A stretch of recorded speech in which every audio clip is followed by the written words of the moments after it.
Okay, so in today's video, we'll be learning how to store user session locally so the user don't have to log in every time he opens the app, right? So the first thing you have to do is come to this Supabase client part, and you have to set up these things here, right? You have to tell the Supabase that we are using async storage for storing user session locally, right? And you have to enable these features, and after that you have to go to your auth provider, and inside the auth provider you have to set up a use effect, and inside the use effect you have to set up a function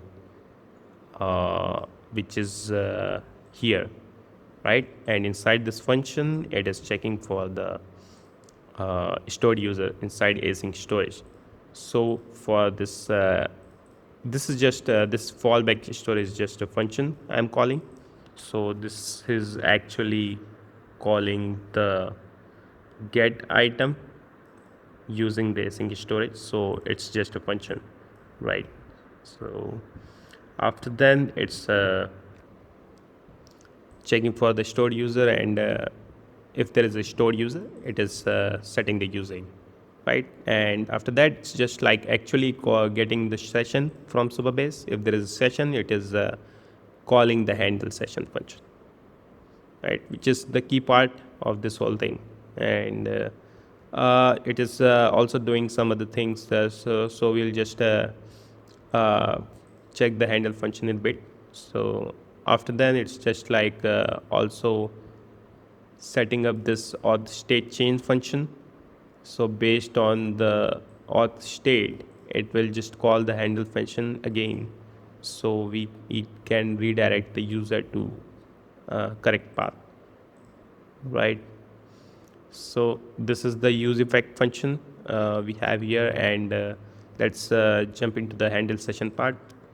Okay, so for handle session we are passing two parameters here, session or should redirect, right? So this is completely unnecessary because we have already done this thing in use effect.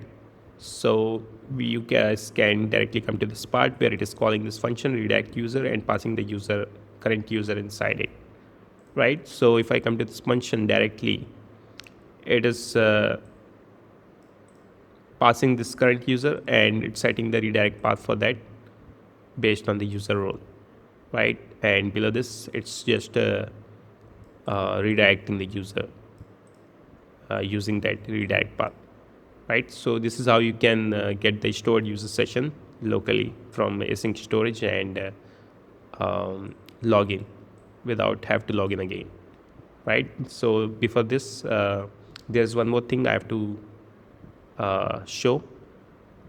Inside login you have to set up this async storage set item, so you can set the current auth user right after signing, right? So this is one thing you have to do, and all set.